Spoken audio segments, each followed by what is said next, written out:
नमस्कार दोस्तों। प्रधानमंत्री नरेंद्र मोदी की अमेरिका में यात्रा और उसके बाद में गोदी मीडिया लगातार ढोल पीट रहा है। गाजे बाजे के साथ में बताया जा रहा है कि मोदी को डोनाल्ड ट्रंप ने बॉस बोला, ग्रेट बोला, महान बताया, ये किया वो किया, कुर्सी खींचने का काम किया, कुर्सी खींच करके उस पर बैठाया। इस तरह की चीजें नरेंद्र मोदी के बारे में महिमा मंडन करते हुए गोदी मीडिया खूब गाल बजा रहा है। लेकिन आपको कोई यह नहीं बताएगा कि 33 गुजराती इस वक्त में अंडरग्राउंड हैं। अमेरिका से जो पहला जहाज आया था अवैध प्रवासी भारतीयों का, उसमें 33 गुजरात के लोग थे और वो 33 गुजराती अंडरग्राउंड है इस वक्त में। और दूसरी तरफ अमेरिका का दूसरा जहाज उतरना है। आज एक और जहाज आ रहा है, लेकिन इस जहाज को भी क्या अमृतसर में ही उतारा जाएगा? क्योंकि इसको लेकर के पंजाब के मुख्यमंत्री भगवंत मान ने कह दिया कि मुझे यह बताइए कि आप इस जहाज को अमृतसर में क्यों उतार रहे हैं, पंजाब में क्यों जहाज उतारना है, जबकि कई सारे और स्टेट लगते हैं। आप दिल्ली में उतारिए उसको, आप गाजियाबाद में हिंडन में उतारिए उसको। बांग्लादेश से जब शेख हसीना आई थी तो हिंडन में, गाजियाबाद में उतारी गई थी। लेकिन यहां पर इनको पंजाब में क्यों उतारा जा रहा है, जबकि सबसे ज्यादा गुजराती उसमें आए थे। हरियाणा के लोग, दोनों जगह पर भाजपा की डबल इंजन की सरकार है, वो लोग आए थे, तो फिर इनको पंजाब में क्यों उतारा जा रहा है? और उन्होंने सीधे तौर पर MEA और उसके साथ साथ MHA गृह मंत्रालय से भी बात करने की बात कही है। एक खबर और है जिस पर और थोड़ा सा बात करनी जरूरी है कि नरेंद्र मोदी और डोनाल्ड ट्रंप, इनकी मुलाकात हुई, यहां गोदी मीडिया में महिमा मंडन हुआ। लेकिन क्या अब भी बेड़ियां लग करके भारतीय आएंगे? अब भी भारतीयों के हाथों में, पांवों में हथकड़ियां लगा करके उनको भेजा जाएगा? सवाल यह है, और इस पर भी बात होनी चाहिए कि नरेंद्र मोदी की कम से कम यह अग्नि परीक्षा है।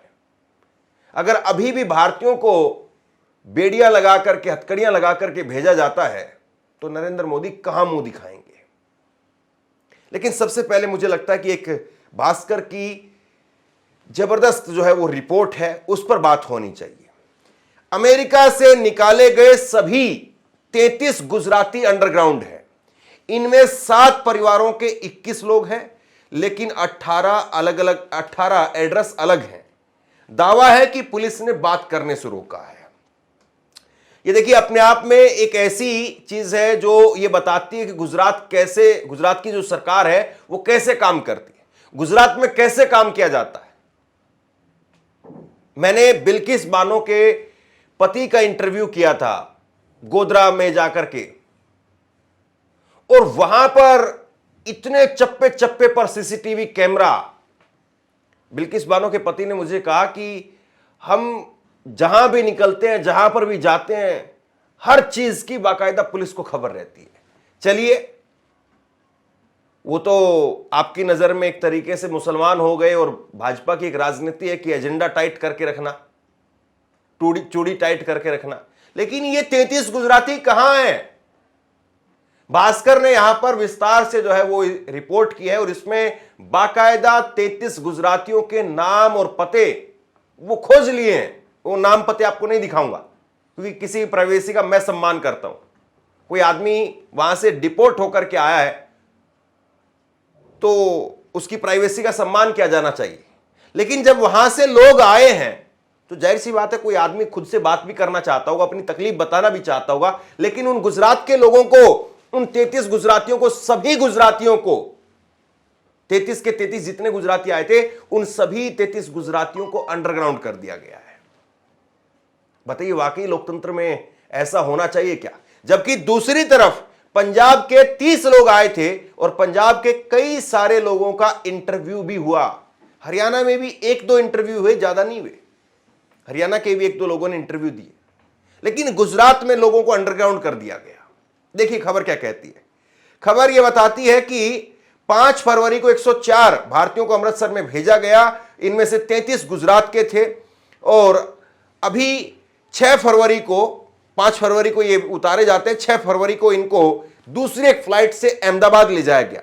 वहां से पुलिस ने खुद की निगरानी में एक एक करके 33 लोगों को उनके घर पर छोड़ा, लेकिन अपने रूट की किसी को भनक नहीं लगने दी कि कौन से रूट से जो है पुलिस लेकर के जा रही है। पंजाब में जहाज उतरा तो पंजाब में जहाज की खूब सारी तस्वीरें निकल करके सामने आई, लेकिन गुजरात में मीडिया ने एक भी तस्वीर वहां से जारी नहीं की। अमेरिका से गुजरात आने वालों में सबसे ज्यादा गांधीनगर के 14 हैं और महसाणा के 9 लोग हैं। गांधीनगर अमित शाह का लोकसभा संसदीय क्षेत्र है, वहां के सबसे ज्यादा, मतलब जिस गुजरात मॉडल की आप दुहाई देते हैं, जिस गुजरात मॉडल के आप ढोल पीटते हैं, उस गुजरात मॉडल की कैसे कलई खुल रही है। उस गुजरात मॉडल में आप देखिए कि अमित शाह के संसदीय क्षेत्र के 14 लोग वो गुजरात में अवैध तरीके से पाए गए। और ये तो पहली शुरुआत है, खेप है, पहली खेप। जाहिर सी बात है, जिस शहर से जहां से एक बार लोगों को निकलने का रास्ता मिल जाता है, लोगों को पता चल जाता है, तो फिर वो आदमी उससे पूछेगा, वो आदमी उसको बताएगा, उसको बताएगा, उसको बताएगा, बड़ी चेन बन जाती है। आज नरेंद्र मोदी, अमित शाह अपनी खूब पीठ थपथपाते, हमने देश को यहां पहुंचा दिया, वहां पहुंचा दिया, लेकिन इन लोगों के पास में जाहिर सी बात है रोजगार के साधन नहीं थे, या भारत में ये उतना पैसा नहीं कमा पा रहे थे उतनी मेहनत करके, जितनी मेहनत करके इनको वहां पैसा ज्यादा मिल जाता। तो ये गुजरात के लोग अमेरिका से जबरन भारत भेजे गए सभी 33 गुजराती अंडरग्राउंड हो गए हैं। भास्कर 33 में से 26 लोगों के घरों तक पहुंचा, लेकिन कोई भी प्रवासी सामने नहीं आया। बाकी 7 लोग अपने पते पर नहीं मिले। एक परिवार ने खुल करके दावा किया कि पुलिस ने उन्हें किसी भी तरह से बात नहीं करने की हिदायत दी है। यह पुलिस का पहरा है, पुलिस जो है वो इस तरीके से रोक रही है। सोचिए ये गुजरात में हो रहा है। दूसरी ओर 26 लोग अपने घर पर नहीं मिले, बाकी 7 लोगों का पता ही क्लियर नहीं है। मैं बिल्किस बानो का जिक्र कर रहा था कुछ देर पहले, और मुझे याद आ रहा है जब बिल्किस बानो के वो 11 के करीब जिनको संस्कारी बताया गया, बाद में दोषियों को छोड़ा गया, तो सारे ऐसे ही अंडरग्राउंड हो गए थे। वो भी इंटरव्यू नहीं हो पा रहे थे उनके। 11 लोग कहां गायब हो जाते हैं, कितने लोग पता नहीं चलता है कई बार। तो भास्कर कह रहा है कि दूसरी तरफ 26 लोग हैं, वो भी अपने घरों पर नहीं मिले। 33 में से भास्कर जिन 26 लोगों के घरों पर पहुंचा, उनमें से कुछों के घरों पर ताला लगा हुआ था। कुछ लोग आवाज सुनते बाहर आने से मना कर देते, कुछ परिवार आवाज देने पर बाहर तो निकले, लेकिन कोई ना कोई बहाना बना करके अमेरिका से भेजे गए लोगों को सामने नहीं आने दिया। लिस्ट में शामिल बाकी 7 लोगों के एड्रेस क्लियर नहीं है। नाम के आगे सिर्फ जिले या शहर का नाम है। मतलब जैसे कि कोई नाम है, सुनील नाम है, और सुनील का शहर लिख दिया गांधीनगर। अब गांधीनगर में सुनील को कैसे आप ढूंढेंगे? ना उसकी कॉलोनी लिखी है, ना एड्रेस लिखा है प्रॉपर तरीके से, ना उसका मकान नंबर लिखा है। तो उनके घर तक पहुंचना मुमकिन नहीं था। हमने अपने सोर्सेज के जरिए उन तक भी पहुंचने की कोशिश की, लेकिन कुछ पता नहीं चल सका। मतलब इतना बड़ा मीडिया समूह, भास्कर वो कह रहा है कि हमने अपने रिपोर्टर लगा दिए, सोर्सेज लगा दिए, लेकिन पता नहीं चल पा रहा है। यह गुजरात मॉडल है, जहां से यह कहे कि चूं भी नहीं निकलती है, हवा भी अगर बहती है, तो उस पर भी सरकार का एक तरीके से कह सकते हो आप कि पहरा है। वरना आप बताइए 33 लोगों को कैसे मैनेज कर दिया गया। लेकिन साहब बात यह है कि आप कितने लोगों को मैनेज कर पाएंगे और कब तक कर पाएंगे? अभी तो डोनाल्ड ट्रंप आपके मित्र वो भेजना शुरू कर चुके हैं, तो अभी तो खेप आ रही है वहां से। डोनाल्ड ट्रंप जो है वो वहां से भेज रहे हैं, तो ये तो पहले ही 104 भारतीय आए थे, जिसमें से 33 गुजरात के थे। अभी तो और आएंगे। 7 लाख है, 7 लाख। एक रिपोर्ट के अनुसार अमेरिका के अंदर 7 लाख भारतीय अवैध तरीके से रहते हैं, या उनके डॉक्यूमेंट कंप्लीट नहीं है। जब उनको भेजा जाएगा तो जाहिर सी बात है 7 लाख में से ज्यादा नहीं, कम से कम तो 4 लाख के आसपास, 3 लाख के आसपास गुजरात से मिलेंगे। कितने लोगों को आप बंद करेंगे? कितने लोगों को जो है वो खामोश करने का काम करेंगे? लेकिन सत्ता जो है वो इसी तरह से काम करती है। सत्ता को लगता कि नहीं, जब तक हम चूड़ी टाइट कर सकते हैं, जब तक हम बिल्कुल पूरी तरह से खामोश कर सकते हैं, हम करेंगे। जब वो नहीं कर पाते, जब वो हाथ खड़े कर देते हैं। अब देखिए, भगवंत मान ने भी आरोप लगाए हैं। भगवंत मान ने बाकायदा प्रेस कॉन्फ्रेंस की है। उसके साथ साथ कांग्रेस की प्रवक्ता सुप्रिया सनेत वो भी कह रही कि पहला विमान आया उसमें गुजरात के ज्यादा लोग थे, वो वहां क्यों नहीं गया, वो विमान जो है वो वहां क्यों नहीं गया, हवाई जहाज को वहां क्यों नहीं उतारा गया, आज अमृतसर क्यों आ रहा है। इन सबसे ज्यादा जरूरी है पीएम मोदी की चुप्पी। उन्होंने एक बार भी ट्रंप से भारतीयों के साथ जो अमानवीयता की गई है, बेड़ियां पहनाई गई, हथकड़ियां डाली गई, उस पर कुछ नहीं बोला। यह चुप्पी अपमान की मौन स्वीकृति है। नरेंद्र मोदी से जब यह सवाल पूछा भी गया भारतीयों को लेकर के, तो स्पेसिफिक उन्होंने बेड़ियां और हथकड़ियां ये शब्द अपने मुंह से नहीं लिए। ये शब्द जो है वो नरेंद्र मोदी जी ने अपने मुंह से बेड़ियां हथकड़ियां वाले शब्द जो है वो नहीं बोले। अब उन्होंने जब बातचीत की है, जब ऑफ द कैमरा क्या बात हुई होगी, क्या ऑफ द कैमरा इस बात की चर्चा हुई होगी कि मित्र डोनाल्ड ट्रंप ऐसा मत करो, आप भारतीयों को इस तरीके से मत भेजो, हमें बहुत दिक्कत हो रही है, वहां पर मीडिया हमारी खाल खींच रहा है। ज्यादातर तो गोदी मीडिया हो चुका है, लेकिन कुछ है पत्रकार जो सच्चाई दिखा देते हैं। तो शायद हो सकता है कि इस बार जब भारतीयों को भेजा जाए तो बेड़ियां ना हो, और हम तो चाहेंगे कि ऐसा हो, लेकिन खैर कुछ देर का इंतजार कीजिए, फिर तस्वीर साफ हो जाएगी। अब देखिए भगवंत मान ने बाकायदा प्रेस कॉन्फ्रेंस की। भगवंत मान ने प्रेस कॉन्फ्रेंस की और भगवंत मान ने कहा कि मोदी का जो जहाज आ रहा है उसमें क्यों नहीं जो है भारतीयों को लाया जा रहा, और यह भी कह रहे हैं कि जब मोदी वापसी आ रहे हैं तो क्या यही रिटर्न गिफ्ट अमेरिका से डोनाल्ड ट्रंप से लेकर के आ रहे हैं कि भारतीयों को और लाया जा रहा है। और मोदी तो ये कहते हैं कि मैं ट्रंप को ऐसे बुलाता हूं, ये बुलाता हूं, वो बुलाता हूं। तो जिस वक्त में मोदी और ट्रंप की मुलाकात चल रही होगी उस वक्त में उनको बेड़ियां डाली जा रही होगी। पहली गल तो यह इस वक्त मोदी का जहाज भी हवा च है, अमरीका तो आ रहा ट्रंप ਨੂੰ ਮਿਲ ਕੇ ਤੇ ਮੰਗਰੀ ਉਹ ਆ ਰਿਹਾ, ਇਹ ਗਿਫਟ ਲੈ ਕੇ ਆ ਰਿਹਾ ਕਿ बेड़ियां ना जकड़े हुए साढ़े भारती आ गिफ्ट दिता ने ट्रंप ने, मेरा दोस्त, मेरा मेरा ये मेरा, मैं तो उनको ट्रंप बुलाता हूं, अकेला ट्रंप कैसे हो, हाउडी मोदी, है ना, अब की बार ट्रंप सरकार पता नहीं की नारे दे के आ गिफ्ट लेके आ रहे हो तुसी, कोई गल करके आए ਉਹਦੇ ਨਾਲ। जिस वेले मोदी ते ट्रंप की गल चल रही सी उस वेले वो बेड़ियां नाल जकड़ रहे होणगे जहाज च, ते उन्हां दे फौजी जहाजां च सानू भेज रहे ने ते अपना जहाज। चलो मैं कहना कि चलो उन्हां दी आपदी पॉलिसी है, गैर कानूनी तरीके नाल गए ने, साडी ने हैगे तो साडी ने, असीं इत्थे उन्हां नू इज्जत नाल तां रिसीव कर लीए, ठीक है ना। कोलंबिया वर्गे छोटे जे मुल्क ने कहा असीं तुहाडा जहाज नहीं लेना, असीं आपदा जहाज भेज देना, उह च असीं अपने बंदे लेके आए। भगवंत मान ने इसके बाद में एक और जो है वो आरोप लगाया, और भगवंत मान ने कहा कि ये पहला जहाज अमृतसर में आया। चलिए पहला जहाज था, अमृतसर भेज दिया गया। मैंने उस वक्त में खबर की थी तो आपको बताया था कि जो जहाज वहां से आया है अमेरिका से, उस वक्त में एक पत्रकार हैं और उन्होंने जो है संदीप सिंह, उन्होंने इस बारे में खबर की थी। और ये देखिए जरा उस वक्त का जो जहाज का रूट उन्होंने दिखाया था। पत्रकार संदीप ने इस बात का दावा किया था कि अमेरिका से जो जहाज आया है वो पहले महाराष्ट्र के एयर स्पेस में गया, यानी मुंबई उस जहाज को उतारा जा सकता था, फिर वो गुजरात से होता हुआ राजस्थान और फिर उसके बाद में पंजाब आता है। तो यानी गुजरात में भी उसको गांधीनगर के एयरपोर्ट पर उतारा जा सकता था, उसको जयपुर के अंदर राजस्थान में उतारा जा सकता था, उसको अमृतसर ही क्यों लाया गया।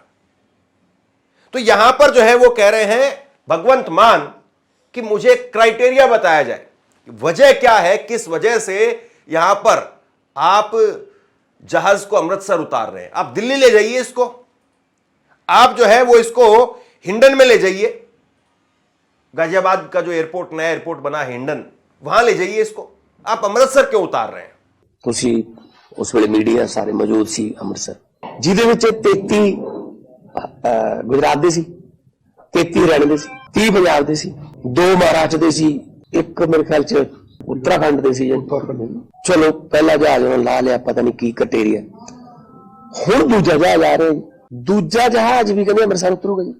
अमृतसर च उन्हां दा क्राइटेरिया दस्से मैनूं केंद्र सरकार, मिनिस्ट्री ऑफ एक्सटर्नल अफेयर्स, विदेश मंत्रालय, ਅੰਮ੍ਰਿਤਸਰ ਨੂੰ ਕਿਉਂ ਚੁਣਦੇ ਹੋ ਤੁਸੀਂ? ਬਦਨਾਮ ਕਰਨ ਵਾਸਤੇ ਚੁਣਦੇ ਹੋ, ਪੰਜਾਬੀਆਂ ਨੂੰ ਬਦਨਾਮ ਕਰਨ ਵਾਸਤੇ ਚੁਣਦੇ ਹੋ ਤੁਸੀਂ। भगवंत मान ने इसके बाद में कहा कि पिछली बार जब लोगों को भेजा गया तो उसमें से 33 जो है वो गुजरात के थे, 33 हरियाणा के थे, 30 पंजाब के थे, 2 अलग अलग राज्यों के थे। तो 66 लोग इन लोगों के थे, भाजपा शासित राज्यों के थे। तो वहां पर जहाज क्यों नहीं उतारा गया? जहाज जो है वो पंजाब में अमृतसर में ही क्यों उतारा गया? और हम तो अपने लोगों को ले आएंगे, हम अपने लोगों को हरियाणा की तरह से, हरियाणा सरकार की तरह से नहीं छोड़ेंगे कि वहां पर अपने लोगों के लिए हरियाणा की सरकार ने, मैंने आपको खबर दिखाई थी उस वक्त में, बाकायदा कैदियों को ले जाने वाला वाहन भेजा, कैदियों को ले जाने वाली जो पुलिस बस होती है उसको भेजा और उसके अंदर लोगों को बैठा करके लाया गया। तो उन्होंने कहा कि हम अपने लोगों को ले आएंगे, लेकिन आप जो है कम से कम उन लोगों के बारे में ख्याल करिए और उनको दिल्ली ले जाइए। आप ये जो हवाई जहाज आ रहा है इसको दिल्ली उतारिए, इसको आप गाजियाबाद उतार दीजिए, हिंडन में। हम वहां से अपनी फ्लाइट के जरिए या बस रूट के जरिए हम अपने लोगों को ले आएंगे। उन्होंने रिपोर्ट कर दी, लेकिन हम तो कम से कम इज्जत से रिसीव करें। पिछली बार बेड़ियां लगी हुई थी, अब क्या करेंगे? मैं सख्त विरोध करूंगा इसका, इसलिए मैं एक दिन पहले ही आ गया। मैं एमईए को बेनती कर रहा हूं, हमने बात भी कर ली है, एमएचए को कह रहा हूं कि अभी तो वो जहाज का 2-3 बार तेल डलवाता है, क्योंकि वो एक बार में नहीं आ सकता, मिलिट्री का जहाज है। पता नहीं कहां होगा, मुझे नहीं पता कहां, लेकिन उसका रूट बदल के अपना दिल्ली बुला लीजिए, उसको हिंडन उतार लीजिए, अहमदाबाद उतार लीजिए, जहां मर्जी उतार लीजिए, ठीक है। हम अपने बंदों को ले आएंगे, इज्जत से लेके आएंगे। हम हरियाणा की तरह कैदियों वाली वैन नहीं भेजेंगे। पिछली बार कैदियों वाली वैन भेजी थी उन्होंने, हरियाणा ने। तो इसका मतलब हरियाणा में और गुजरात में बीजेपी की सरकारें हैं। टोटल कितने थे उनके? 66, हमारे 30। वो 66 को लेने नहीं आए, हमने तो 30 बंदों को चलो अपने अपने घर पे पहुंचाया, चलो कोई पुनर्वास का भी करेंगे। अब क्या वाकई गृह मंत्रालय इस बात को मानेगा कि उस जहाज को अमृतसर में ना उतारा जाए? मुझे लगता है कि अमृतसर में ही जहाज उतारा जाएगा और शायद जितने भी जहाज आएंगे उनको हो सकता है कि अमृतसर में ही उतारा जाए। आगे ये हो सकता है कि जिस जहाज में शायद ज्यादा गुजराती आ जाएं, अभी भी गुजराती ज्यादा थे, लेकिन और ज्यादा गुजराती आ जाएं, तो हो सकता है कि उस जहाज को फिर गुजरात में उतारा जाए। लेकिन जरा सोचिए इस बात को कि जब डोनाल्ड ट्रंप की मुलाकात के बाद में नरेंद्र मोदी की इतनी महिमा मंडन किया जा रहा है, क्या उसके बाद में नरेंद्र मोदी जरा सा भी हालात को नहीं बदल पाएंगे? क्या जरा भी अपने लोगों पर रहम दिखाया जाए, अपने लोगों के साथ में अच्छा बर्ताव किया जाए, कम से कम इतना बुरा बर्ताव ना किया जाए? इसको लेकर के डोनाल्ड ट्रंप के साथ में उन्होंने वाकई बात की भी है या नहीं? क्या उन्होंने डोनाल्ड ट्रंप से इस बारे में बात की है कि हम अपना जहाज भेज देते हैं और अपने लोगों को हम अपने जहाज से ले आएंगे, बेड़ियां लगा करके मत भेजिए? मुझे लगता है कि कम से कम इतनी बात हो जानी चाहिए थी कि अपने लोगों को अपने जहाज से लाया जाए, क्योंकि आज दूसरा जहाज आ रहा है। अब ये तो जो चक्र है वो चलता रहेगा। डोनाल्ड ट्रंप के सामने नरेंद्र मोदी ने जाकर के इस बात को कह दिया कि जो भी हमारा भारतीय है उसको हम वापस लेने के लिए तैयार हैं। जब आप खुद ही जाकर के ये बात कह देते हैं वहां पर, वरना इसका उत्तर जो है ये भी दिया जा सकता था कि हम अमेरिकी सरकार के लगातार टच में हैं, जो भी संभव प्रयास हो सकते हैं वो किए जा रहे हैं, दोनों देश अपनी मित्रता की वजह से अपने लोगों के साथ में अच्छा बर्ताव करने की, अपना अच्छा व्यवहार करने की पूरी कोशिश कर रहे हैं। जहां पर जिस किसी नागरिक के डॉक्यूमेंट्स में अगर कुछ कमी है तो उसको पूरा किया जा रहा है, या जो नागरिक पूरी तरह से अवैध तरीके से ही आया है उसको सम्मानजनक तरीके से वापसी भेजा जाएगा, या उसके साथ में बहुत ज्यादा जो है वो दुर्व्यवहार ना हो, इस बात को हम सुनिश्चित करने का काम करेंगे। इस तरह से जवाब दिया जा सकता था, लेकिन नरेंद्र मोदी जी ने तो दो टूक कह दिया कि जो लोग भेजे गए हैं हम उनको वापसी ले रहे हैं। सुनिए जरा। The US is giving a lot of push to curb illegal immigration, and India has been cooperating on this issue. How does India see this issue in the larger context? Thank you. सवाल सिर्फ भारत का नहीं है, वैश्विक रूप से हम इस मत के हैं कि गैर कानूनी तरीके से जो लोग दूसरे देशों में होते हैं उनको वहां रहने का कोई कानूनी अधिकार तो है नहीं।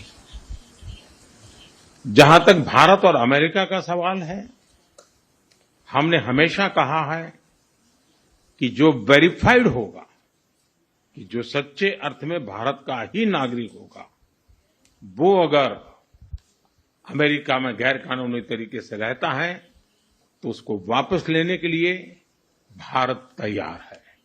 लेकिन बात हमारे लिए वहां से रुकती नहीं है।